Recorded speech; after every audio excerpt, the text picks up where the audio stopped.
नमस्ते, स्वागत है दोस्तों मेरे YouTube चैनल में जिसका नाम है विश्व पद्मिनी आयुर्वेद। मैं doctor Gauri, MD Ayurveda and medical director of विश्व पद्मिनी आयुर्वेदिक वात रोग एवं इनफर्टिलिटी क्लिनिक, नागपुर, महाराष्ट्र।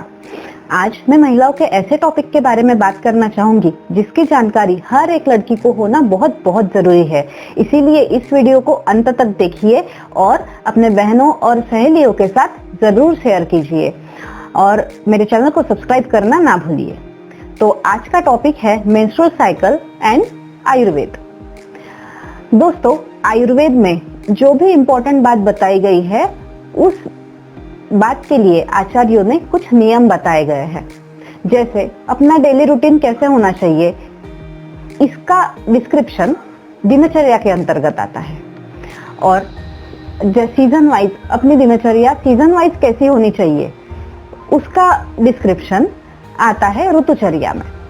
उसी तरह लड़कियों के मेंस्ट्रुअल फेज में, मतलब 4 दिनों में जब उसको मेंस्ट्रुएशन माहवारी रहती है, उन 4 दिनों में उसका आहार विहार लाइफस्टाइल कैसी रहनी चाहिए उसका डिस्क्रिप्शन रजस्वला परिचर्या के अंतर्गत आता है।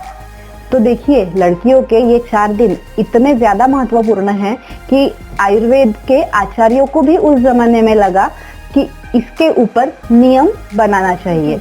एक लड़की की पूरी जिंदगी, उसकी mental health as well as physical health दोनों इसी के ऊपर डिपेंडेंट है। Girl, God's special creation. When a baby girl born, she needs a special care up till her menarche.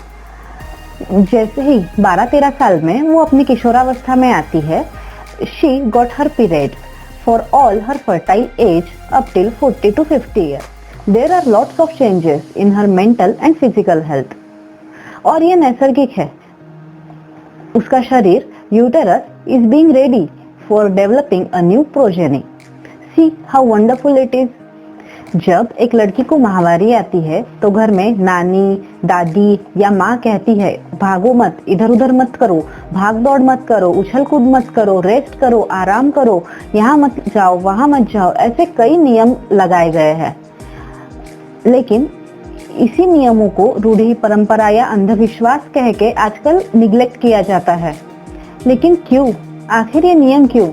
TV, social media, यहाँ तक के एडवर्टाइजमेंट्स में भी दिखाया जाता है कि आप पीरियड में भी उछल कूद करो, भागो दौड़ो, बिंदास रहो। देखिए कितना कॉन्ट्रास्ट है ये। अरे भाई, वो अपना प्रोडक्ट बेच रहे हैं, बिजनेस कर रहे हैं, उनको आपकी हेल्थ से क्या लेना देना। आपके हेल्थ पे कैसा भी असर हो, उनको तो अपना बिजनेस करना है ना। यहाँ वुमेन एम्पावरमेंट की बात हो रही है।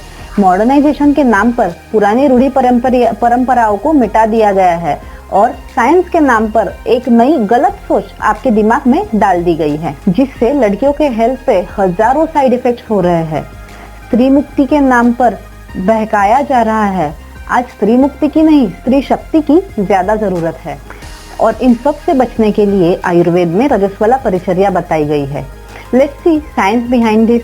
अपने शरीर में 5 प्रकार के वायु होते हैं, प्राण, उदान, व्यान, समान और अपान, जिसके स्थान उसके कर्मों के अनुसार अलग अलग होते हैं। जैसे यूटेरस, ब्लैडर और रेक्टम, जिससे गर्भाशय, मूत्राशय और मलाशय, इन तीनों का स्थान नाभि के नीचे बताया गया है, जो कि अपान वायु का स्थान है। मूत्र बाहर निकालना मतलब यूरिन एक्सक्रीशन, फीकस एक्सक्रीशन मतलब मल को बाहर निकालना, और मेंस्ट्रुअल ब्लीड को मतलब रजस्राव को बाहर निकालना और गर्भ को बाहर निकालना। ये एक्सक्रीशन का कार्य अपान वायु के अंडर आता है। अगर अपान वायु अच्छा तो ये सारी प्रोसेसेस, और रजस्राव मतलब मेंस्ट्रुएशन अच्छा, और अगर अपान वायु विकृत तो मेंस्ट्रुएशन में प्रॉब्लम्स आती है। जैसे पेनफुल मेंस्ट्रुएशन, कई लोगों को पीरियड्स में बहुत पेन होता है, पेनफुल मेंस्ट्रुएशन होते हैं। जैसे महीने में 2-2, 3-3 बार पीरियड आना या 2-3 महीने में 1 बार पीरियड आना, ऐसे कई तरह के प्रॉब्लम हो सकते हैं। तो आइए अब देखते हैं रजस्वला परिचर्या। अपनी दादी, नानी और माँ ने जो नियम बताए हैं, वो नियम के पीछे क्या साइंस है। आचार्य सुश्रुत ने अपने शारीर स्थान के 2 अध्याय में रजस्वला परिचर्या का वर्णन किया गया है, जिसमें मैं आपको बताऊंगी कि पहले क्या चीजें नहीं करनी चाहिए और क्या चीजें करनी चाहिए। फर्स्टली बताया गया है ब्रह्मचारिणी। स्त्री ने सेक्स और सेक्स रिलेटेड थॉट्स से दूर रहना चाहिए, जिसका डायरेक्टली असर उसके हॉर्मोन्स पे होता है। दूसरी बात, स्नान, अभ्यंग, अंजन, अनुलेप नहीं करना चाहिए। स्नान नहीं करना चाहिए, इसके पीछे का साइंटिफिक रीजन ये है कि ये एक व्रणित अवस्था है। एग्जाम्पल के तौर पे बताना चाहूंगी, जैसे अगर हमको कोई चोट लगती है, तो अगर कोई घाव लगता है तो हम उस पर पानी डालते हैं नहीं ना। ठीक उसी तरह इस मेंस्ट्रुअल फेज में गर्भाशय व्रणित रहता है, वुंडेड अवस्था में रहता है, तो इसीलिए स्नान करने को मना किया गया है। हाँ, स्वच्छता अवश्य रखें। तीसरी बात, कॉस्मेटिक यूज बिल्कुल नहीं करना चाहिए, क्योंकि ये एक डिटॉक्स प्रोसेस शुरू है और डिटॉक्सिफिकेशन यूटेरस का भले ही हो रहा है, लेकिन वो अपने पूरे शरीर का हो रहा है। तो यूटेरस से लेके अपने स्किन के रोम छिद्रों तक ये डिटॉक्सिफिकेशन चालू है, इसीलिए कॉस्मेटिक का यूज बिल्कुल ना करें। चौथी बात, अति हास्य, अति वदन और अति रोदन, ये 3 चीजें बिल्कुल नहीं करनी चाहिए। मतलब मेंस्ट्रुएशन के दौरान 3 दिन ज्यादा जोर से बात करना, बहुत जोर जोर से हंसना या बहुत देर रोना, ये चीजें बिल्कुल भी नहीं करनी चाहिए। Keep physically and mentally stable, क्योंकि ये सब करने से शरीर का वात दुष्ट होता है और वात जनित अलग अलग बीमारियां होने लगती है। अब मैं बताऊंगी क्या करना चाहिए।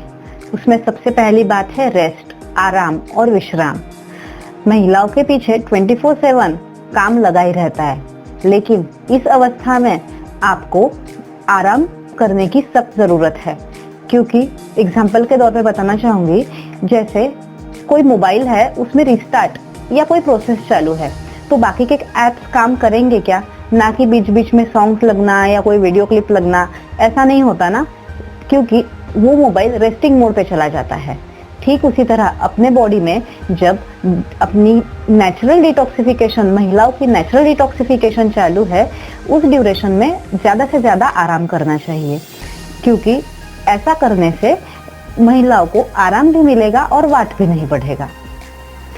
सेकंडली बताया गया है आहार, फूड क्या लेना चाहिए।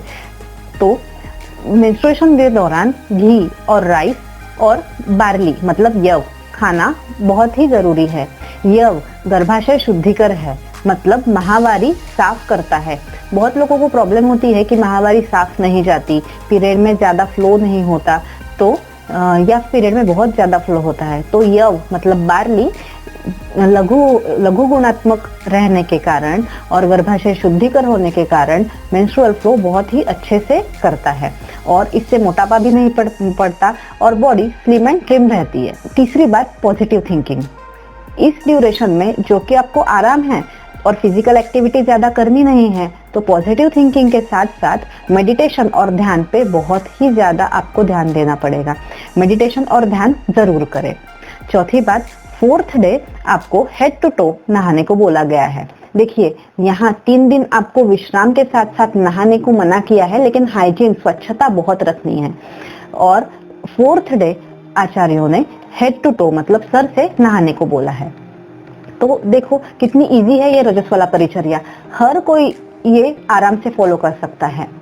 लेकिन कोई लड़कियां सोच रही होंगी कि हम तो वर्किंग हैं, हम कैसे फॉलो करें। तो वर्किंग वुमेन्स के लिए मैं एडवाइस देना चाहूंगी कि आप भागदौड़ वाला काम, ज्यादा लेट नाइट शिफ्ट या कोई रोमिंग वर्क होगा तो उसे ड्रॉप करके आप सिटिंग वर्क को प्रेफर करिए या वर्क फ्रॉम होम को प्रेफर करें और अपने खाने पीने का ज्यादा से ज्यादा ध्यान रखें। और सबसे इम्पोर्टेंट बात, आप व्हीकल राइडिंग मतलब 2 व्हीलर चलाना बिल्कुल अवॉइड कीजिए, उसके बदले आप ऑटो या कैब का इस्तेमाल जरूर कर सकते हैं। तो देखिए, ये नियम सिर्फ इसीलिए बताए गए हैं कि लड़कियों को, महिलाओं को आराम बहुत ही अच्छे से मिलना चाहिए। हाँ, आचार्य चरक ने योनिगत रोगों का मुख्य कारण बताया गया है दूषित वात, जो रजस्वला परिचर्या का पालन नहीं करने से होते हैं। दूषित वायु से अलग अलग वात जनित रोग निर्माण होते हैं, जैसे कार्श मतलब शरीर और दुबला होते जाना या कमजोरी आना, कार्ष्ण्य मतलब शरीर, अपने शरीर में डिस्कलरेशन आना, जैसे जैसे किसी को देखा गया है पहले फेयर थे और धीरे धीरे उनका कलर डीम होते गया, उसी को डिस्कलरेशन कहते हैं। तीसरी बात, उष्णकामित्व मतलब आपको ज्यादा से ज्यादा गर्म चीजें खाने की इच्छा होती है। चौथी बात, दौर्बल्य, इंद्रिय हानि, बलभ्रंश। दौर्बल्य मतलब कमजोरी आना, इंद्रिय अपने जो पंच ज्ञानेंद्रिय होते हैं उसकी कमजोरी आना, जैसे एग्जाम्पल आंखों में कमजोरी आना, और आपका स्टेमिना और स्ट्रेंथ कम होना। और जब ये लक्षण दिखाई देते हैं तब पेन किलर खाना, सबके पास यही सॉल्यूशन रहता है। लेकिन बहनों, मैं आपको ये बात जरूर बताना चाहूंगी, आप जितने pain killer, anti analgesic, period में छेड़खानी करने की दवाइयाँ खाओगे उतना ही आप आपका लाइफ स्पैन कम कर रहे हो और कई हजार बीमारियों को आप न्योता दे रहे हो। आजकल मेडिकल साइंस ने आजादी के नाम पे आपको जो कॉन्ट्रासेप्टिव पिल्स, हार्मोनल पिल्स और स्टेरॉइड्स की जो देन दी है ना, ये कोई जहर से कम नहीं है, जिससे आपको cervical cancer, PCOD, uterine fibroids, PID जैसे कई गंभीर बीमारियों का सामना करना पड़ सकता है। आजकल कई महिलाओं को कम उम्र में थायराइड, ओबेसिटी, शुगर जैसी कई बीमारियां हो रही है। इन सब से बचने के लिए ये पुराने ख्याल, बाबा आदम के जमाने के ख्याल या रूढ़ी परंपरा ऐसा बोलना छोड़िए और अपना ध्यान रखिए। और हाँ, पीरियड के दिनों में आपको रेस्ट करना और उससे छेड़छाड़ नहीं करना, ये आपका अधिकार है, इसे मत भूलिए। तो बहनों, आपको मेरा आज का वीडियो कैसा लगा जरूर शेयर कीजिए, और कोई आपके क्वेरी होंगी तो कमेंट बॉक्स में जरूर लिखिए। Thank you.